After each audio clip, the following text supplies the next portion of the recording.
To this video, in this video, in this short video, we're just gonna take a look on how to implement our drawer. As you can see, I've already done it. This is all about our drawer. This goes in.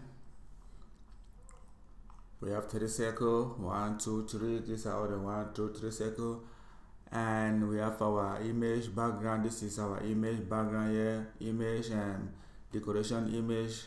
As you can see, this is our image. As you can see, this is our image background. This is where it starts. Our image background, the whole this image is our image background.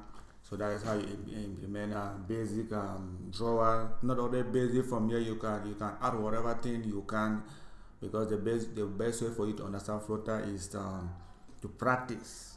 Keep doing it, just keep learning the basic block, which is widget and object. That is what Flutter is constituted all about.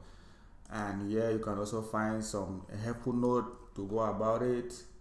Don't worry, I'll post this link below. Yeah, so that is all what I have to share with you guys today. And until then, see you guys.